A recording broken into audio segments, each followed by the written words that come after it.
Rutgers Colorado Language while working side by side with amazing staff, family, and community partners for the amazing. In addition, she is a national consultant focused on systemic implementation of programs to increase achievement and student learning outcomes.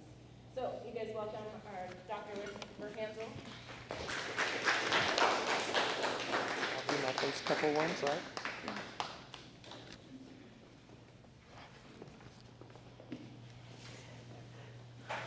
Thank you. Before he takes off, I just want to thank James for the food. James cooks a lot for us at Harrison too, so thank you, James, for providing dinner for everyone tonight. And my favorite's bacon, and he didn't bring bacon, so he knows he's on the list, but he'll get it next time. So as Deborah gets the PowerPoint ready on the right slide for us to start, thank you for coming out. This is the first step really to being involved. Parents Challenge does amazing work with parents. Colorado's lucky to be a choice state. So you can choose where your student goes. Coming from different states, your child goes to whatever school sits in your neighborhood, and it might not be the best. So in Colorado, you can choose wherever you want to put your student. You heard a little bit about my education and background. I started in South LA as a teacher. I was an administrator. And I saw that students went to their neighborhood school and it was not the best school. And I hated that for them. And so I always vowed that I wanted to make sure students had a choice of where they went. I moved to Colorado, became an administrator. I'm a superintendent here in Harrison, serving Southeast Colorado Springs. But I also am here as a parent. So my stepson came to live with us when he was in 5th grade. He was in a self-contained autism classroom out of South Carolina. He was a military kid, so he's bounced around to 10 different schools in K-5. And no one really knew what to do with him. That was back when autism was kind of still figuring it out. It still is, but way back. And so he came. They didn't know what to do with him, put him in self-contained classroom. He came to Colorado, and I said, absolutely not. So I went to the school, advocated for him. We talked about what does that look like. He went to 2 different public schools. He went to a private school, and he actually graduated here from Sierra on a full-ride scholarship with wrestling and academics. That did not happen because of anyone in the school system. It happened because I was a parent in those meetings advocating for my son. School systems will do as much as they can, but you as the parent really need to advocate for your students, whoever they are. And I'm gonna, as I go through the presentation, I'm gonna tell you the parent side, and I'm gonna tell you what the teacher's thinking also, because it's important for you to understand both sides of it. And I got to see that, sometimes not gratefully, because my son was a little bit difficult, but you'll hear those stories too. So first thing, just reflect on what was your experience with parent conferences when you were little? Do you remember your parents going? What happened? Did they come back and tell you anything? So just take a couple minutes and talk with people at your table, or just reflect on what do you think back to parent conferences? And we will be sharing out, so it's best if people actively share when it's time, or you get called on.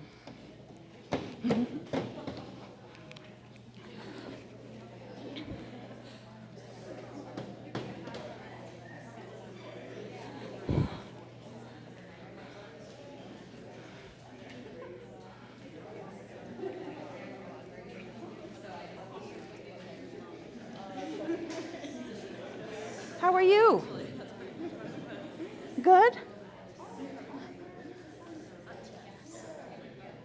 You're beautiful.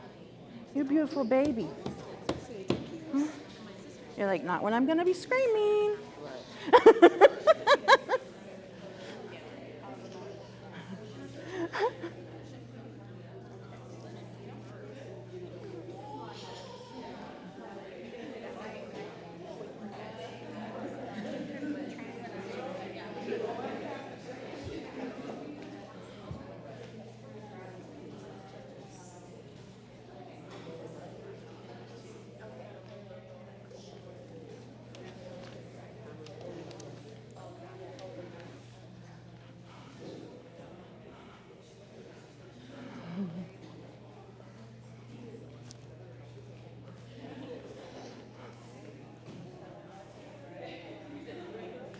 Okay, we'll come back together. Can I have 2 people willing to share either what their memory is or something that someone shared with them? So he already shared.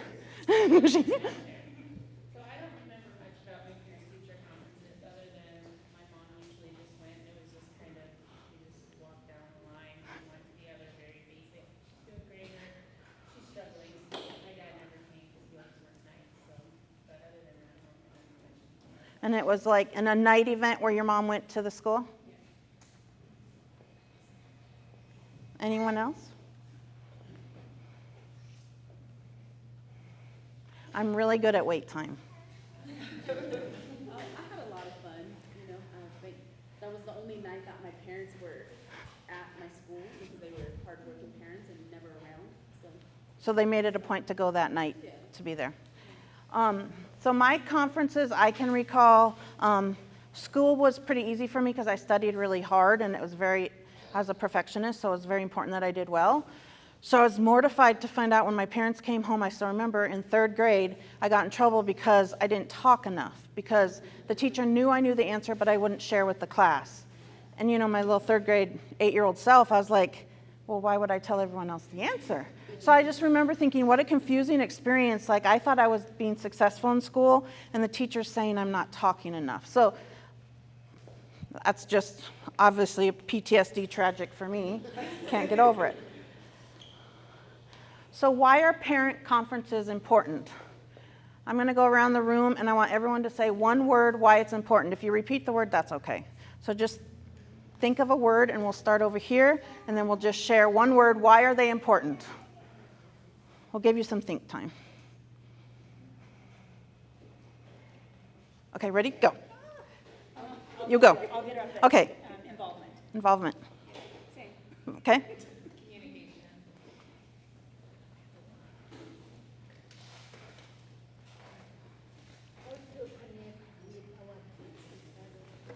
Okay. Connect. Connect. Okay.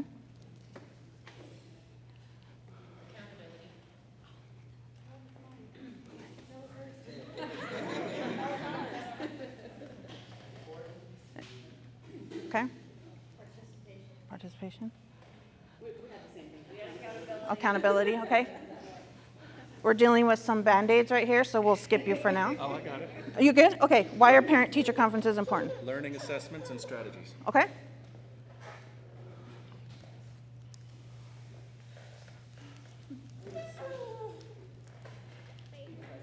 Okay. Communication? I had communication too. Okay. That's okay. Can I read your book? Learning, okay. This one? Okay. What? Okay. So it won't surprise you. Many of those words are going to be up here. So it helps you become a better parent. It helps the teacher teach your student better, because now I'm going to learn about your student more from you. So most of you have dropped off your kid at the first day of school, or you've met the teacher at least for this year probably. Your teacher knows nothing about that child you just dropped off probably. So you need every opportunity to tell them about your child. And then it helps your student know that you're on the same page. What does research tell us? Very important. Students whose parents are involved earn higher grades, higher test scores, and actually will earn a higher living wage when they graduate high school. They're going to go to school because you're involved. Funny story, I sent my student to senior skip day because I didn't believe we really had a senior skip day. And they called me and said, well, we don't have any teachers here today, so you have to come pick him up. So I did a little bit extreme probably. Better social skills, more opportunities, whatever they choose to do. If they go to the military, college, career, if you are involved, they will have a better chance to be successful.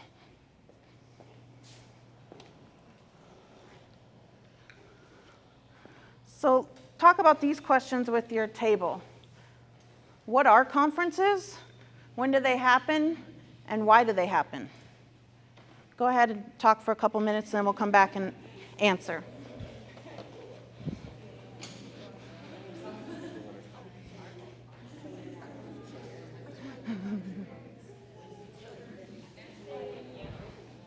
What grade are you boys in? Let me guess. Third. Both? Twins?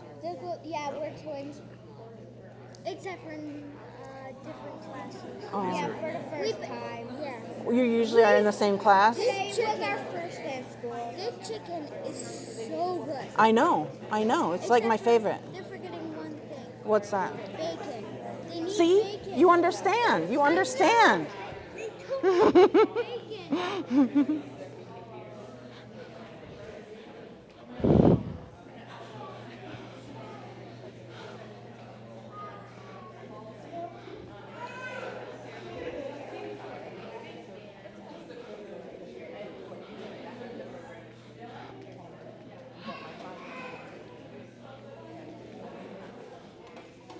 James, one of the twin boys in the front row said the chicken is fabulous, except it doesn't have any bacon.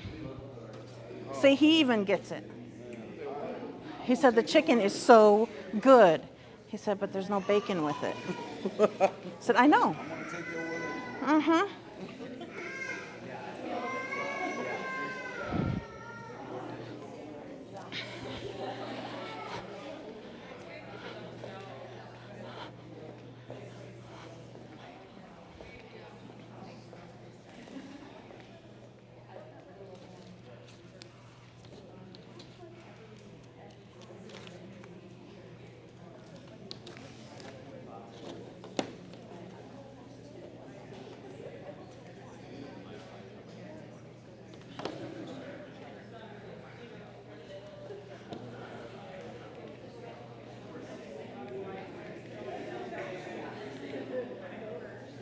So coming back, what are conferences?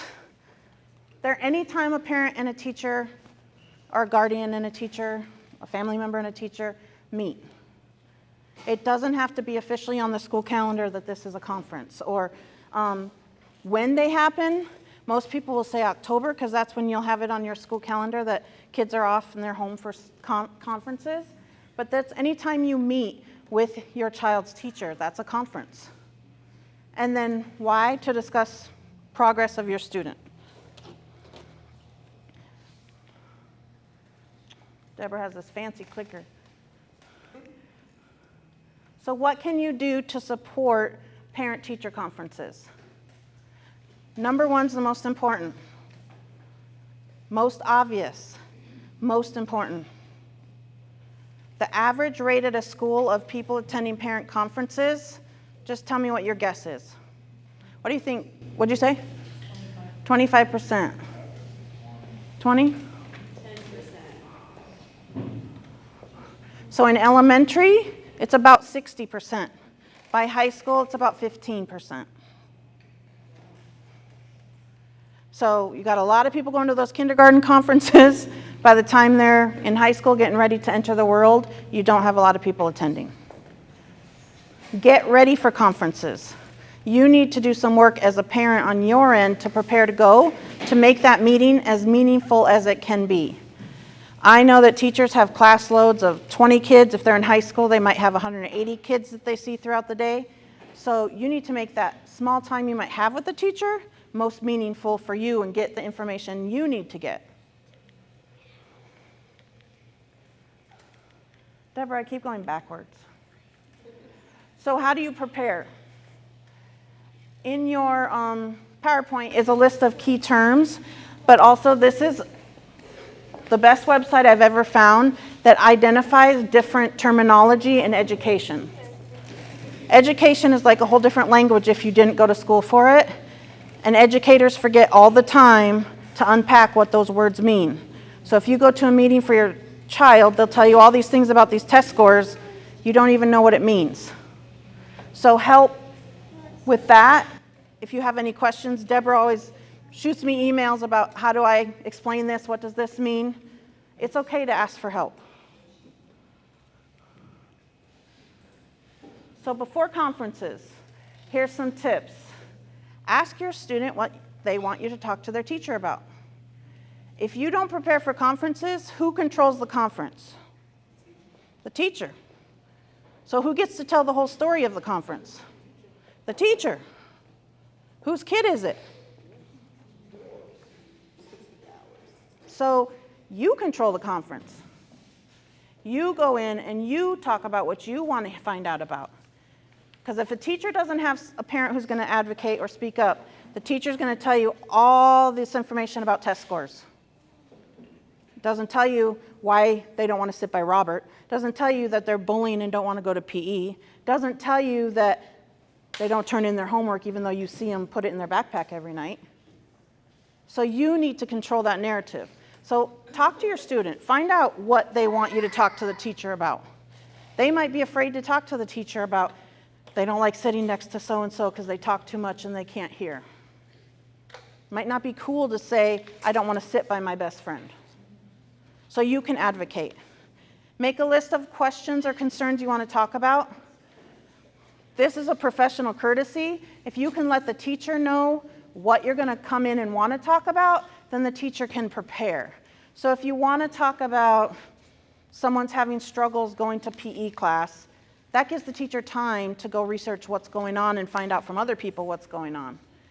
Then you'll get an answer when you go to the conference versus I'll follow up. And then plan who will attend. It's your child. You decide who goes to the conference with you. You can have a translator, you can have a neighbor, you can have grandma, you can have uncle. Now, many schools are going to student-led conferences where the student will actually walk through the conference, walk through the papers with you and identify how they're doing. I would suggest your student is not in the conference at the beginning, because if something goes awry, you don't want them sitting there. But you always want to bring them in. So even with these guys who are in 3rd grade, they should be hearing what parents and teacher are talking about, because they have a perspective.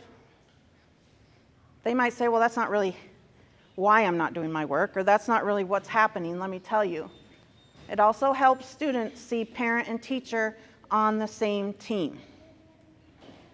There were several teachers who I struggled with my son, but he never knew I struggled with them because I wasn't going to talk bad about the teachers in front of him.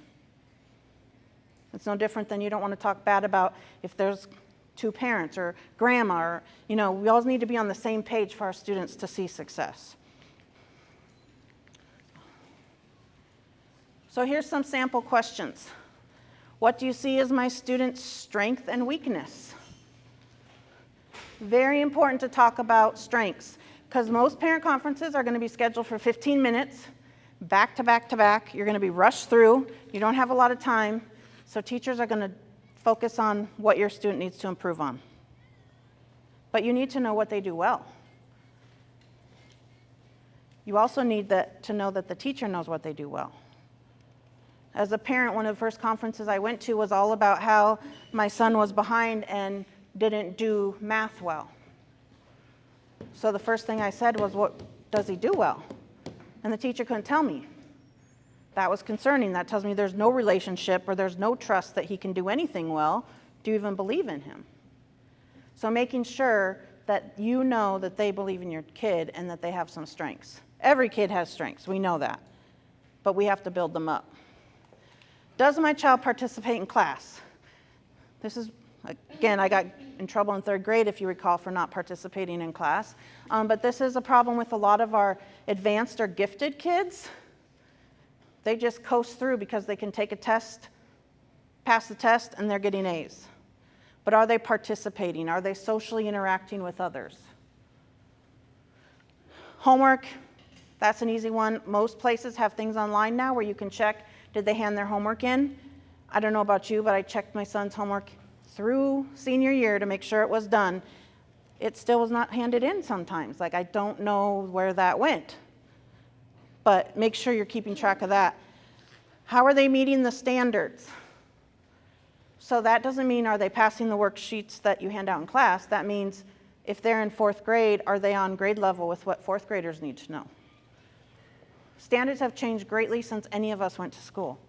In kindergarten, I only went half day, and I remember we watched Sesame Street for part of that, so I don't even know how we ever learned anything. But kindergartners now, most of them go full day, and by the time they leave, they write paragraphs.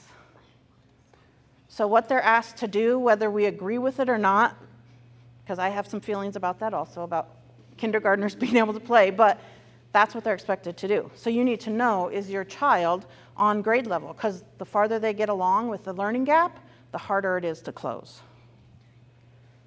And then the last thing, and teacher's favorite question, what can I do to help at home? Teachers are inundated with helping every student meet individual needs, and they can only do so much.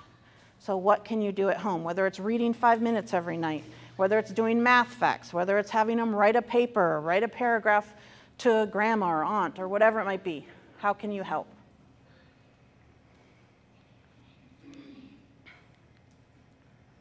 So during conferences, you need to be honest. This is hard because a lot of parents see their child as with the angel wings and the little, halo on top. I get it. I've been a parent. I get it.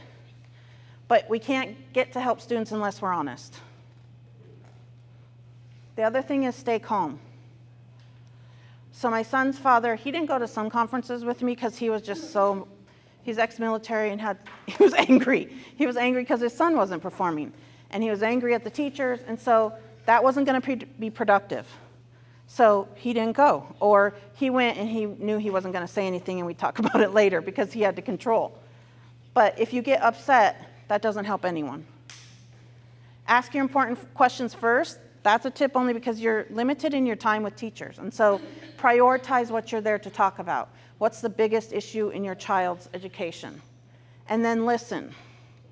Make sure you're hearing what the teacher's saying. Even if you disagree, listen to what they're telling you so then you can respond.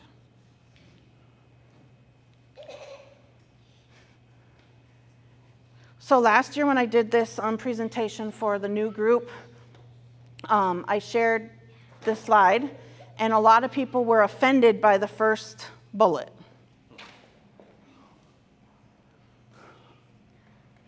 If you don't know what grade level work looks like, how do you know if your student's on grade level?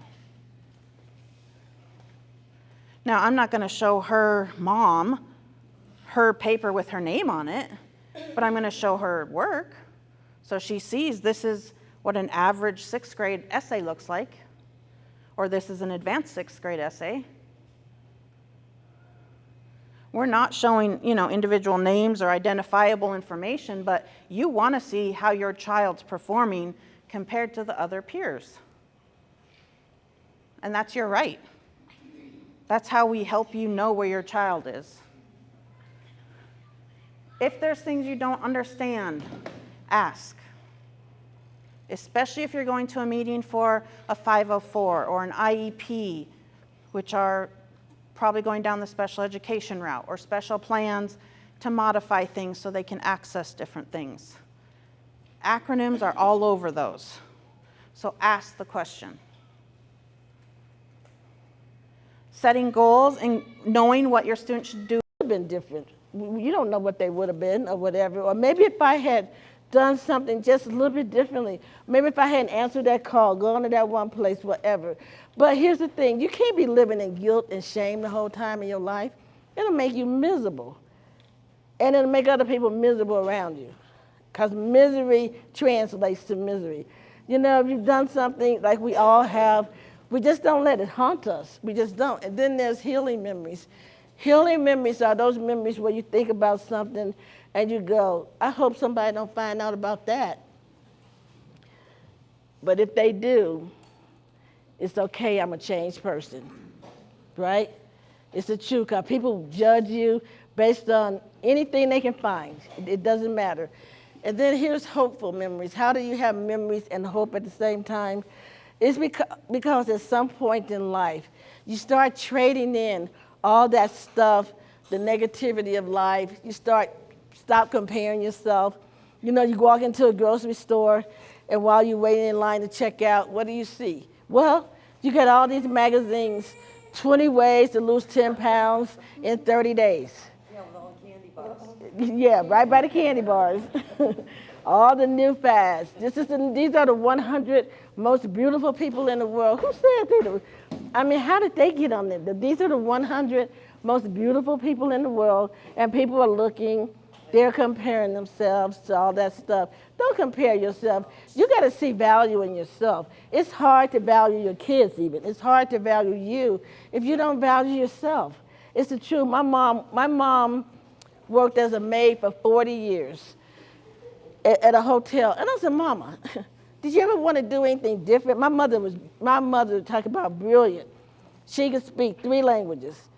I mean, Spanish, Chinese, and of course English, but she spoke all these languages. I said, are you not tired of cleaning people's toilets? And are you not tired for 40 years? And you get up at 4 in the morning and you stand up all day long, ironing people's shirts, cleaning toilets. And my mother looked at me, she said, you don't get it yet. I said, I don't, Mama. I don't. Why won't you do something else? She said, I am doing something different. I'm doing what most people don't do. I'm doing something that I enjoy doing. How about that? Just because it doesn't look like the way you want it to look, just because I'm not in the office with a briefcase like you, that doesn't mean I don't enjoy meeting people. My mom said, quit judging people. That includes me. And my mother told me, she said, you're going to get it one day. You're going to get what life is about. She said, I enjoy what I do. I'm not just cleaning toilets. She said, I'm a value keeper. And I said, well, what is a value keeper?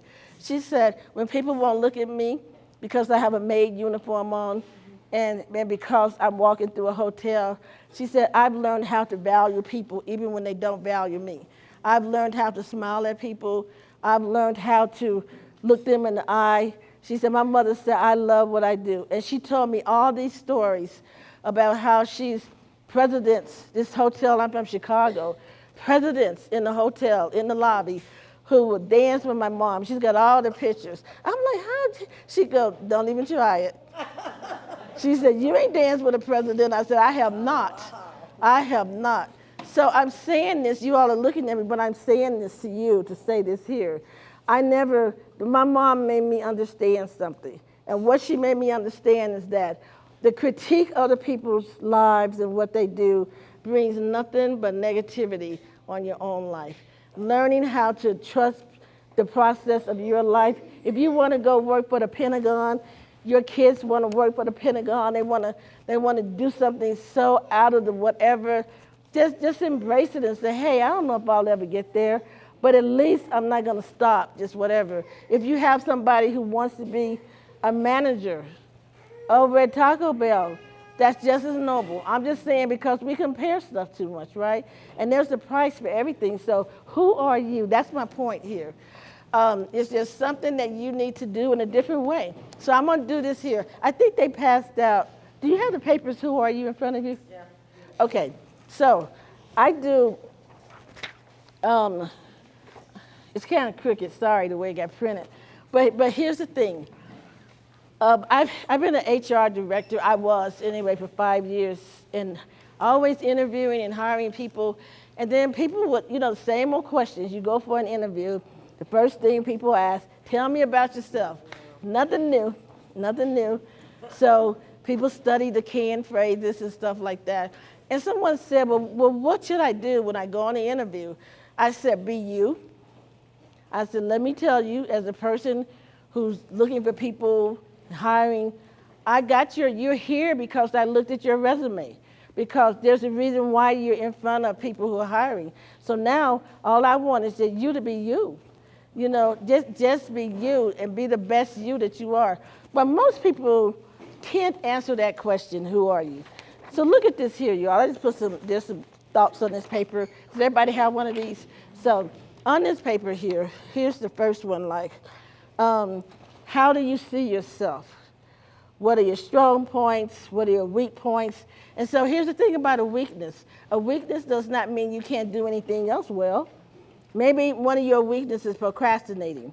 I have been a horrible procrastinator. Even teaching, I would wait until the last week and try to grade papers that my students were like, you didn't give us any feedback, Ms. MJ. We don't know how to improve or whatever.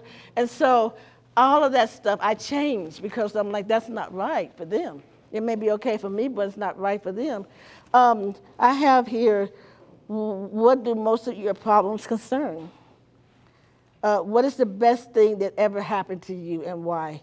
Because we talk about the negative things all the time. You say all the time, right? All the time. Can somebody say all the time? Okay, all the time. And so at some point, it's okay, you're not arrogant. If you sit in front of somebody and they say, wow, I looked at your resume or whatever, I'm blown away. And so then you don't want to just like shrink yourself down. And when they ask you who you are, well, I don't want to be prideful. It's not being prideful, but you just share what your strengths are and what you do. So what I want you to do, look at number 12. What are the things in life that you love the most? Isn't that interesting? What are the things in life? Very rarely do we talk about what we love in life. How many of you, let me ask you, how many of you in life, and I know, of course, this is Parents' Challenge, and you have children, and there's challenges all the time. But I'm saying, when is the last time you enjoyed life for yourself? That's all. Even if it's 5 minutes, if you went for 5 minutes, that's all. You know, probably don't have time to go and do stuff that people who don't have kids don't do.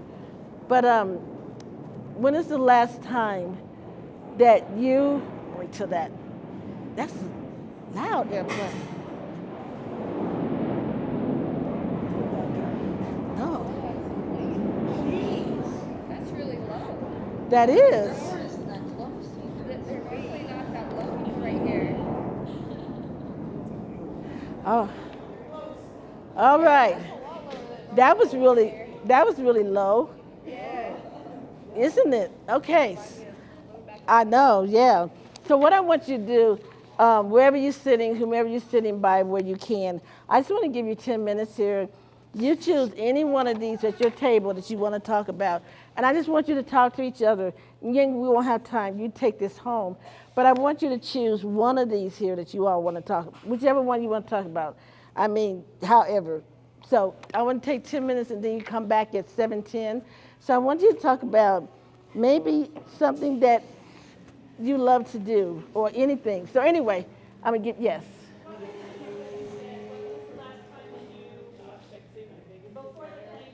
Before the plane came down? Yeah. I want them to give you 10 minutes, and this sheet that I passed out, I just want everybody on here at the tables that you're at, if you can hear. I want you to talk about any one of these with each other at the table, whether it's the good thing or the challenging thing. So I'm going to give you 10 minutes. You choose any one of these and keep this. Anything you want to talk about. So I'll bring you back at 7:10.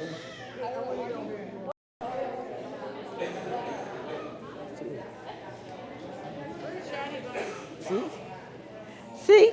Look at how that works. How many of you would say one of the best things that happened to you is having your children? Oh, okay. Well, one of the, okay. I don't know if they heard me. If I could have everybody's attention. You can't hear in the back?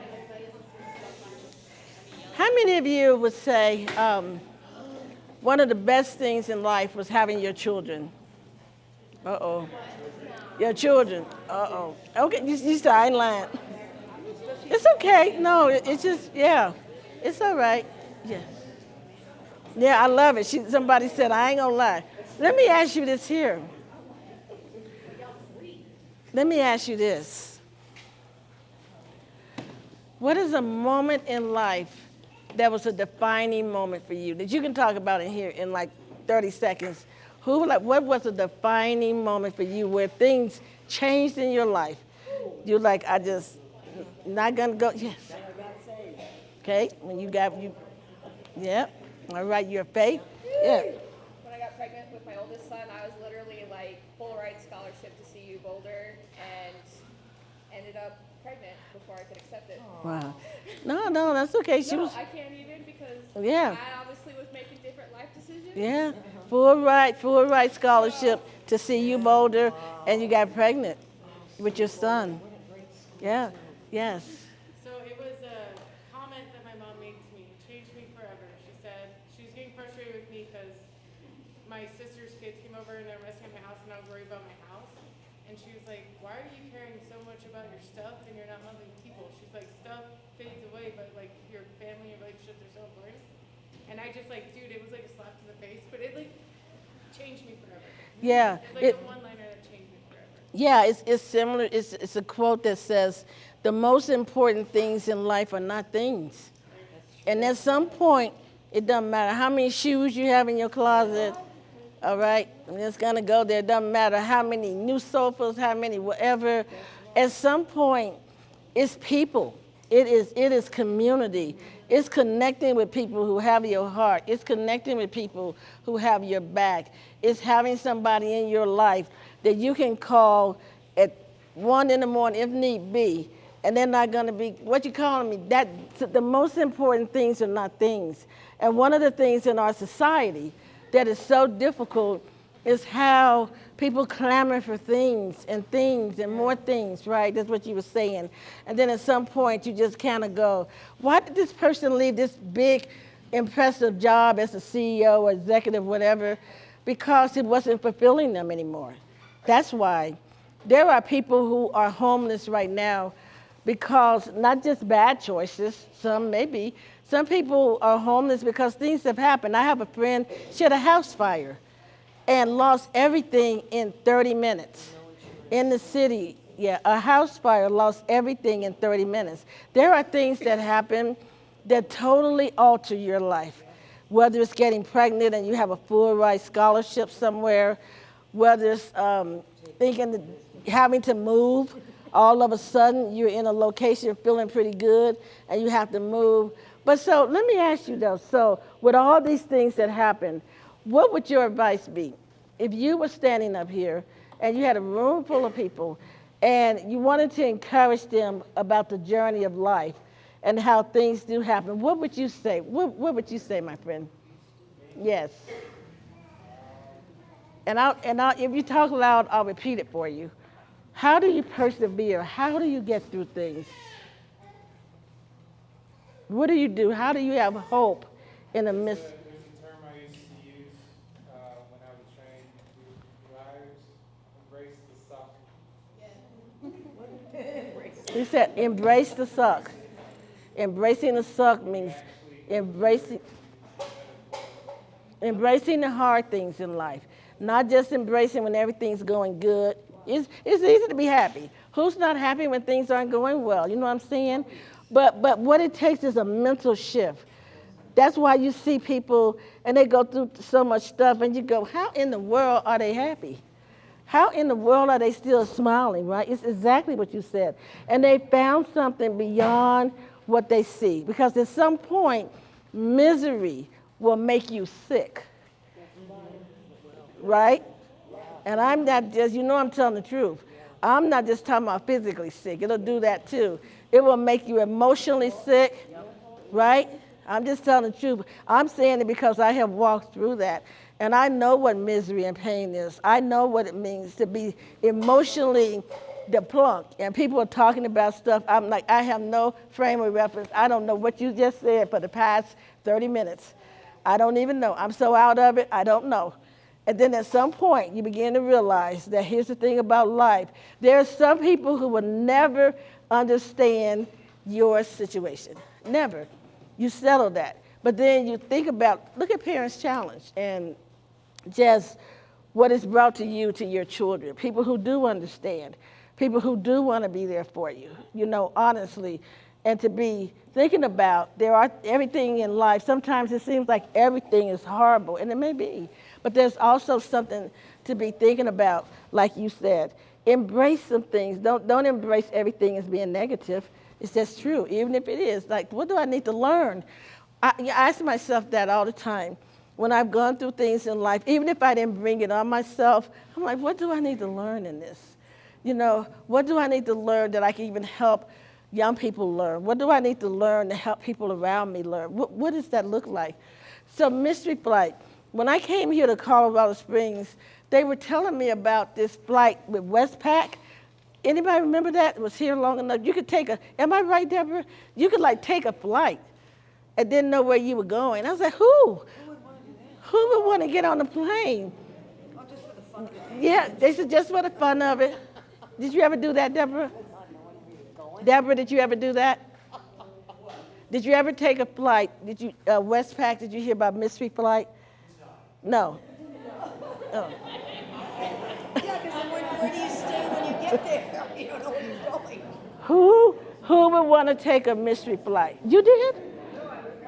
Oh, okay. Good. So let me rephrase that question. Raise your hand if you'd like to take a mystery flight. I love it. You're my kind of people. So was your hand up? Why would you like, could you stand up and tell us why would you like to take a mystery flight? It's okay, come on. Hello, I would like, I don't know, just for the adventure, do something fun to do with like your friends or something like that. Just to like not know where you're going and the suspense of it. So what if you don't have a flight back? Okay, well, you would get your flight back. Thank you. Yes, thank you. So here's the reality about exactly what you said. It doesn't matter. Somebody may not want to do that, but here's the thing in life, you all. We take mystery flights every day. Not physically, you know that. You wake up, things are looking one way before the sun sets. You're like, what in the world? And it can be good. Good things can happen too as well. So we did this here. Oh, so I have a sheet that's passed out. It's called Your Greatest Memory of Influence. So we're not going to get in groups for sake of time, but I want to ask you, who has a memory that was like your greatest time you influenced someone? It could be a kid, it could be a grandma, but they were like, man, that was so, maybe your words, maybe your presence. Who has a memory of when they influenced someone in a good way? Yes. Mine is dreams. I work at a storage facility, so most people come in usually at the most stressful time of life. And I remember this guy earlier. So I work at a storage facility, and so I get people who come in at usually the roughest times of their life. And there was a gentleman who came in, and I thought he was kind of off, but I was nice to him anyway. He came back a month ago after being there a year and said, thank you. He goes, I didn't know what I was going to do because my wife left me, but because you were nice to me that day, I was able to go on. It is. You know why? And that's the truth. What's your name? Delia, you know why that's nice? Because if we have more people being kind to us, right? It's the truth. You don't know what difference that made. And came back to say thank you. You didn't know that person was going through a divorce or wife has left, but all you were was being you and being kind in the moment. That is powerful. Thank you. Anyone else? Remember a kind moment or when you influence someone? Now I know it's not only one person in here. Nobody else in here has influenced anybody this year? Yes. Kind of along the same lines as that, but I used to live over off of Academy and and there was a lady on the street corner, and I received WIC, and so I try to give off of that to other people when I can as well. So anyway, a lot of times people just want money or whatever, but I just felt the need to stop, and I couldn't just stop in the park and get out of my car and walk. And I told her if she waited there, I would be right back to the house right across the street, and I went and brought her back some stuff that she can make, peanut butter, bread, Yeah. that kind of thing. She was just really grateful and sincere, and it just, let me know that not everyone's out there just. Yeah, no, thank you for that because it's the truth, y'all. I want to encourage you, if you don't have a moment that you can remember when you have done something to maybe just encourage a person, it doesn't have to be a whole lot. It could be a moment wherever you are, where you work somewhere, instead of, I tell people, not in here, but I mean, it means a lot. When people walk up to you at a counter or when people come to you, you don't know what they've gone through. It's just the truth. They could be going through some of the same things. I went to this packing place where you do pack and ship, and so I had a package, and the lady was so rude, and she wouldn't even pack my stuff. She said, here's some tape. I said, isn't this a packing place? Yeah. And she gave me tape. She go, here's your tape. And I thought about it, because you want to take a moment to think about what you say. And because I say this here, you don't want to allow a temporary emotion to cause you to make a permanent mistake. I say that again. You don't want to allow a temporary emotion to cause you to make a permanent mistake, saying something on the spur of the moment, not thinking about it. But I was like, I'm in a package ship, and she gave me tape. And she said, and then it wouldn't cut. I said, do you have scissors? She said, no, just cut it. Just cut it with the thing. So I had a moment. It was a Chicago moment. I'm just saying, it was back in the day of Chicago. I was like, don't make me pull my, but then I was like, how are you going to be up in here, doing something that has it? So all I did was reverse that. And I said, I gave her a compliment. I said, you really look great today. She started crying. She broke down. All I said was, you look great. She broke down and started crying and telling me about how her kids had been taken away. And so someone would say, oh, well, that didn't mean that she had to be. That's not the point. It's not the point. The point is I had a moment where I could either be kind to someone, I could get out of myself and quit talking about what everybody's doing to me all the time, and reach out. And she broke down and she said to me, I have to apologize to you. She said, you're the only person today that has been kind to me. And I was totally out of sorts, totally. She said, but my kids have been taken away. And she went on to tell me the story, and it broke me down. It just did. And I stood there with her, and I had a moment, and it was a beautiful moment that I won't forget. Because here's the reality of it. When we meet people, whether they should do something or say something, whatever, the thing is, what is our response? Right? It's what our response is to any situation and what it may be. Integrity is doing the right thing, even if nobody is watching. When nobody's watching, that's what integrity is. And integrity is telling yourself the truth. It's not what people call you or us or me. It's what we continually answer to. If somebody's calling you something out of your name and you tell them, are you talking about me? You shouldn't even said that because you responded to that. It's not what people call you, it's what you answer to. I hate when people use the term, oh, folks are lazy, oh, I don't even use the stupid word. I can't stand it. I cannot. Because I was bullied a lot in high school, and I understand students, when they say to me, Miss MJ, I'm bullied, my parents don't understand it, it's vicious at times. I was bullied. I had to have police protection to take me to school. I was beat naked in front of my high school. My clothes tore off me in front of my high school with police protection. And what I understood in that moment was that I was going to have to be a different kind of person. I could say, I'm going to be a bully, I'm going to do this here, wherever. I made a decision on that day that I was going to be a different kind of person. And I started this movement, an anti-bullying movement, and I do training all over the city here and beyond because I've seen a lot of things, and because there's kids in here, I can't really say it. But what I will say this here is every day we get a chance to think about our actions. And just because you don't know what a person is going through, it doesn't mean that we have to just be disrespectful or mean or rude. Your one moment of saying something kind to someone makes all the difference in the world. It really does. And then tell yourself the truth. Quit calling yourself no good. Quit looking in the mirror, criticizing yourself every day, talking about what you're not. Why don't you take a moment and look in the mirror and say who you are? And talk about who you are and your accomplishments, things you have done well, instead of all the things that maybe have not gone right. This here is called Joe Harry window. On your paper, everybody has paper. I want you to draw a box like this. And you can just draw it and take it and put it into 4 squares. You don't have to write anything in it. Just put the box on your paper. And if you need paper, well, yeah, you got paper. So divide it into 4 squares. So this is called a Joe Harry window. And I don't know about you. As you're doing that, I'm going to just talk. There are times when disappointment in life becomes so much until you almost begin to say, what's the use? But then you have children to take care of. Then you have other people to take care of.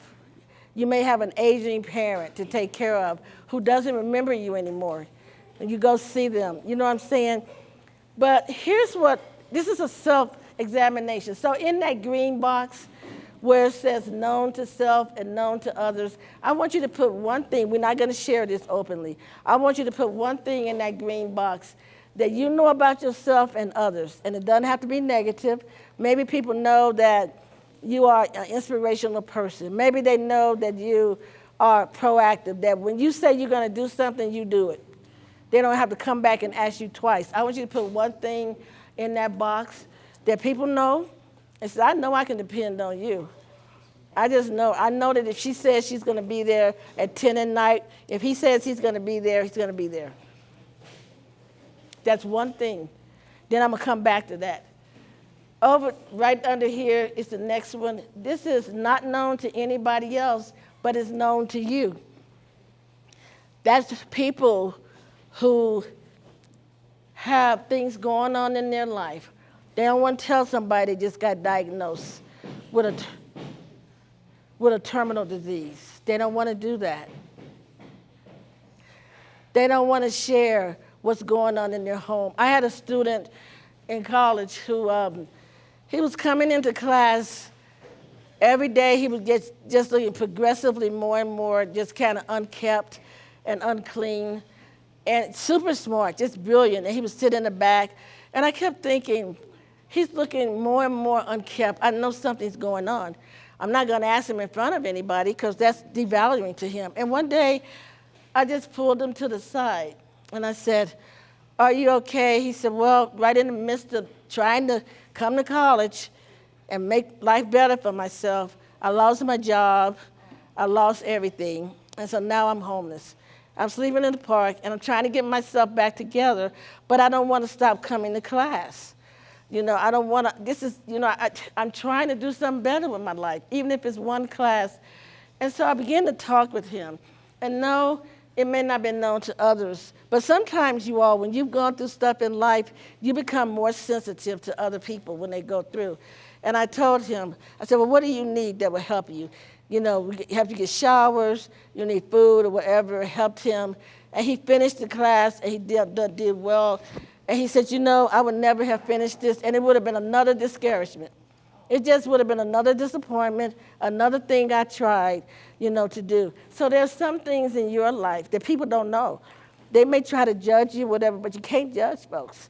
When I was a kindergarten teacher in Indiana, I would have little kids come in with bag lunches, and they would have 3 peanut butter jelly sandwiches. They would have cookies. They would have juicy fruits and candy.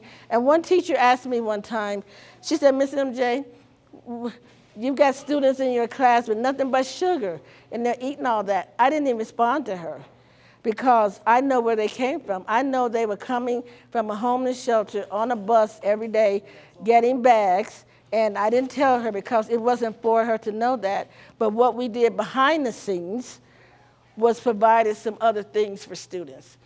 And there's a way to honor people and their experiences without devaluing them in the midst of it. This box up here, red one, that says known to others, but not known to you. And sometimes if you have a really good friend, they would tell you, do you know that you make this face every time you're in front of folks? Really? Do you know that you interrupt people when you talk? They can't get a word out, and you just talk over them. Do you know that you're kind of rude to people? And so here's the thing about a friend. A friend is not going to judge you because maybe there's some things you don't know, and we think about developing ourselves and having someone to speak into our life. This box here it says unknown. Neither you or anybody else know, and some things we won't know until we come head on with it. That's the thing about life. Maybe you wouldn't thought that you would have that tenacity or perseverance. Those of you in here, all of you have been through and still going through stuff. There's things in your life that you probably never thought that you would have overcome. Never overcome. And here you are, your kids, all of it. So when you think of this here, I want you to think of, is there anybody in here in the red box where somebody has said lately, do you know that you have got a really kind streak? I notice how you do this here. When you talk to people, people want to be around you, that you're not cynical. It could be anything, but it's how we learn about ourselves. It's something you could, if you have somebody that you trust around you, that you know is not going to judge you, maybe one day you can sit down and say, hey, I've got this here. Help me understand, is there anything in this spot here that I need to be thinking about? I tell people when I'm up talking, I said, if you disrespect people when they're up talking, just remember when your time comes and when you're standing in front of people and you're making that mean face and you're doing all that, I said, listen, let me tell you, when you're up in front of people, it's not easy to stand in front of people and to share because people are staring at you, they're looking at you, and you have to share from a genuine place of where you are. But who knows in here what chance you all might have to share your story. It's not wasted. Your pain is not wasted in here. You didn't just go through or are going through stuff, right, just to be going through. Your pain is not wasted, I promise you. I promise you, your pain is not wasted. The journey that you've been on, where you come from, it's not wasted. It's going somewhere. If you allow it to go where it needs to go, it's not wasted. This we may not be able to do. I'm going to actually pass these out before you leave. It's called a SWOT analysis. And so I've created the box for you. And anybody in here has done a SWOT analysis? Anybody? A few of you, yeah. So all it is just looking at what are your strengths. So if I were to interview you all, sorry, taking the picture, and to ask you, who in here can tell me, just pop up and tell me one of your strengths? Hard worker. Organized. On this side in the back, because y'all haven't talked. Over here, anyone your strengths? What's that? Loyalty is a huge strength. It is. Yes. Did I see your, in the black shirt, did I see your hand? Oh, maybe not. Passion? Compassion? Yeah. Passion and compassion. Yeah. Who else? Back row back there. What's one of your strengths? Anybody? Determination. Yeah. So here's something to think about. Whenever I do this with people, if I ask them their weakness, people pop up so fast. They got a list of 30 things that they don't do well. It's so easy. She said, oh my goodness, right? Because it's easy for people to devalue themselves. It's easy to talk about what you don't do well. I want to shift just your thinking, that hopefully you will take away tonight. Think about yourself differently. That's all I'm asking. Think about what you are doing good, what you are doing well. I'm not here to talk about what you've done wrong or that. I want you to leave away here tonight thinking about what have you done good. It could be one thing. Just because somebody don't pat you on the back. If we have, if you think about people who run in Olympics, they train hard for the Olympics. They do.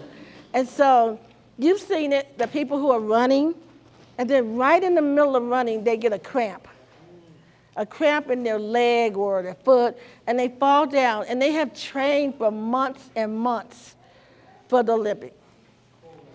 And what they do, most of them, they don't stop. They know they won't win, but even if they have to just limp, they get to the finish line.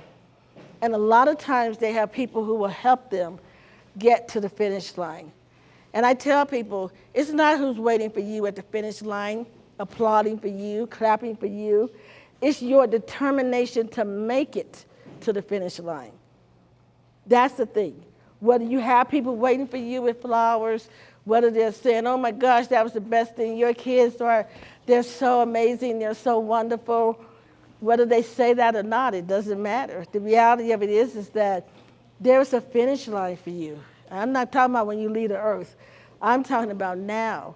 And so having a tenacity, even if something in life totally cramps you, totally takes you off course.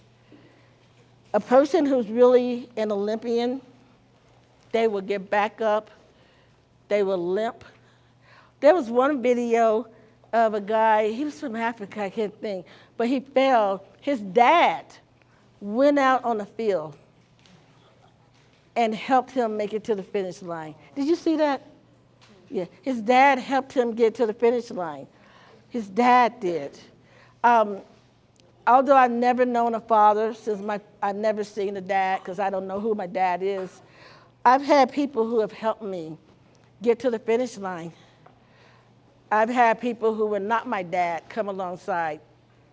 I've had people who were strangers come alongside and say, you can make it, Miss Melinda Joy. You're going to make it out of this homelessness. You're going to make it out of this mental anxiety that you're in. You're going to make it out of the loss of all this stuff you've gone through. And they helped me. They encouraged me. They didn't give me placebo stuff. Oh, it's just going to all turn around tomorrow. What if it doesn't turn around tomorrow? And what if you still need to get to the finish line for yourself, for your children, for the legacy of who's around you? What if that's really what it's about? Here's opportunities. Sometimes we miss opportunities because we're looking for them to come a certain way. And when they don't come the way that we think they will come, we don't want them, right? So there's opportunities that come every day in different ways. Here's what I want to say to you. Some of you, you know in here. I don't know you, but you know. You've got something you've written down on a piece of paper you've had for a few years. Entrepreneurs up in here. You make better cakes than the bakery. And that's why people are always asking you to make cakes for them. See, I know. Make better cakes than the bakery. Could probably, life is busy. Sometimes you don't have time for it. But I'm just saying, thinking beyond what you do. Some of you do better stuff than where you could go, and it's within you. But because somebody don't push it out of you, doesn't mean that you just continually keep it within you. I call it, we have a term, it's called opportunity constipation. Opportunity constipation is when we got all this stuff and we talk about ourselves so bad. Oh, I'm too old. Who says you're too old? There are people who are 90 years old who are still inventing. I'm too young. Who says you're too young? There are people who are 15 years old who are inventing things. There was a little girl in Georgia. She's, I think, maybe 12 or 13, but she started making this lemonade called Be Alive. And so she just had a little stand. Had a little stand on the side. And I looked up one day. I don't know if she's in front of Shark Tank or whatever. I looked up one day in Walmart. There's her lemonade. I said, is that the lemonade in Walmart? And some of you, don't wait for other people to push your opportunity out. You push it out. It doesn't matter. Your age has nothing to do with your purpose. It only hinders you if you do nothing but live in that realm. People talk about the side of tracks. The side of tracks have nothing to do. The side of town you live on is nothing. I have done work with the police department doing training. And I remember one day we had a training and they said, hey, we want to tell you about a street that maybe you might want to avoid. And they said it. I said, I can't. I live on that street. The assumption that people who have certain things behind their name or whatever, that they do certain things. And I said, I can't avoid that. That is my home. That's my street. When I taught at Sierra High School last year, I had students who would say to me, oh, Miss MJ, I'm so written off. I said, how are you going to be written off unless you allow somebody, because they don't like, who is they? Well, people, what about people? They say, what does it matter what they say? I'm like, you're here in a high school, and so because people have said some stuff or whatever, you've just melted yourself on down into what other people have said, instead of just saying, it doesn't matter where you are, school to schools. I can tell you that. But then I encourage my students, and I have a student who's at Sierra High School, and she was just so down on herself. And I said, well, what do you want to do in life? She said, I don't know. I said, well, that's the thing. It's like Alice in Wonderland, that little story. Alice gets to this fork in the road, and here's a big old cat, Chesaroo. Well, which way do you want to go? She says, I don't know. He said, well, then it don't matter what direction you take. You don't know where you're going. And so here's the thing. There's a statement going nowhere in every direction. Nobody wants to follow a parked car. I told this girl, I said, you have labeled yourself because you're at a school that maybe some people or whatever. I said, you need to go ahead and kick butt and be who you are. She applied for a scholarship. Got it immediately. Going for her pre-med. Pre-med. And the reality of it is that we are our worst enemy sometimes. And we got to just change the narrative. They actually had a graduate last year who got accepted to Yale from Sierra. I know. I know. I know. There was Duke out there. They had all. I know. read every time we drove past. I would read all the different. I know. colleges and Yale. That's right. Yale. Yale. Yale. It doesn't matter, Sierra. When I started college, I started when I was 15 in Chicago. After all of that kabuta that I was trying to want to be a gang wannabe, all that stuff, wannabe. But that was my upbringing. It was my upbringing. And but when I came out of all that, at some point, I go, I'm sick of this. And so I started getting little kids in the alley when I was 14, and I would save my little money, and I started buying them candy and Kool-Aid, and I was like, this is a leadership meeting in the alley. And I had like 8 and 9-year-olds, we play. And I said, what do you want to do? They go, we don't know, lady. You older than us. You're 14. We don't know what we want to do yet. I said, well, you ain't getting no candy then. I'm going to be a fireman. I'm going to be a nurse, whatever. I said, you ain't getting no candy around your neck. And you didn't. But I knew then that there was something that I needed to do. And I started college when I was 15. And I would take my backpack. Like I didn't grow up with my mom. My mom gave me away. But families I was staying with, I'd take my backpack, and I would ride the bus an hour into a suburb to a school called Loyola University in Chicago. And sometimes I had lunch, sometimes I didn't. But I just decided that I was going to change the narrative of my life, and that as uncomfortable as it was more uncomfortable for me to stay in this place where I was not making movement. And sometimes we got to get, even as adults, we talk about kids all the time, and you all should do this, and you all should do that. And they're like, Mama, when you going to do something? Daddy, you know? But we get stuck. We get stuck in this narrative that's not true. So as I prepare to end here, oh, that's like, look at that. Here's a question for you. I want you to think about this. What do you need to do to let go of?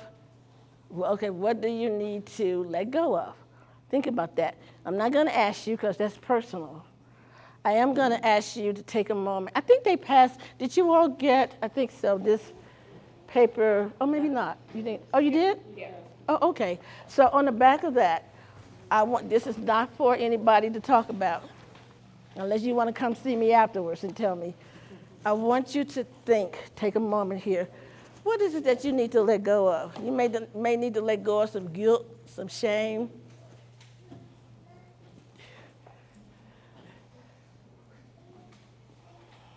Fear. I just want you to write it down. This is your journal. You don't have to share anything with me. It's just a thinking moment, that's all. What do you need to let go of? Do you need to let go of labels that people put on you? Because adults put labels on people all the time, not just kids. Have any of you, there's this book out here. It's called, I think it's called You Are Unique. But anyway, it's about this woman and this guy. He's like he makes wood stuff. And all day long in this village, all they do is go around and put dots on each other. They didn't like something somebody said, they just dot you up. I'm just going to dot you. Oh, look at that, you got dots up. Not just happening. I'm going to dot you up. I don't like the way you look. I'm going to dot you up. You don't know my circumstance. Who knows any of our circumstances unless it's somebody really close to us, right? And for the men in here, I was going to tell you here, here's the thing for all of you men in here, don't buy the narrative that a man has to do this, this, this. Be you. Be who you are with your family as you are. There are single men raising their families. I see it. Doing great jobs. It's the truth. Let people celebrate you in here. Women, all I got to say is for you all too, Here's the reality. You are not defined by what people call you. You are only defined by what you call yourself. That's it, right? What do you need to remember and use for a positive life experience? Maybe there's some things you need to remember. Everything ain't bad in the past. You may need to remember, yeah, this happened, but it's like trying to come back again. But I came through that. You and your kids, you know, maybe move from one place to the next place. You know, I think about kids that are so gifted. I'll just use that word, so gifted, and yet so criticized. Just gifted, you know. And that if you have a child that's gifted, you've been entrusted with that child. You have.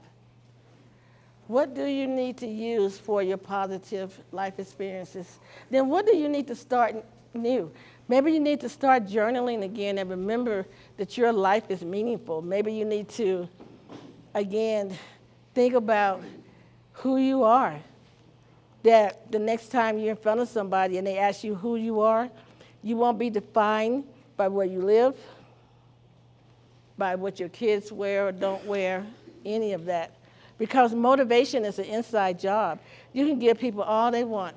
I teach over in Vietnam, and I never thought that I would be teaching in Vietnam. I often have this saying, from the hood to Hanoi, and all the stops in between. I never thought from inner city Chicago, projects, Cabrini Green, that I would be teaching in Vietnam. And I was with some of my friends recently from Vietnam, and what I realized as I come and go, pain is pain, no matter where you are, across the oceans, wherever. But I was also so curious of teaching in Vietnam and in Africa in an AIDS camp in the Sudan. And I'm like, these people have nothing. I wept when I saw little kids who were filthy. I'm not talking about dirty, I'm talking about filthy, who've had the same outfit on for weeks and weeks, filthy, who had nothing to eat. I have so many pictures from working in an AIDS camp in the Sudan in Africa of kids that I was crying in most of them. And I said, because it made me think so much about coming back here to the US.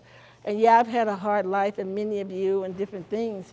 I said, but still, these kids were always laughing and playing, and you know, the adults. And I said, there's something to think about. When we think about life, we think about how we do life, and we think about what we have to offer to somebody. So I'm going to leave you with this. I want you to think about what you have to offer. Just like, is it Delia or Dahlia? Delia said.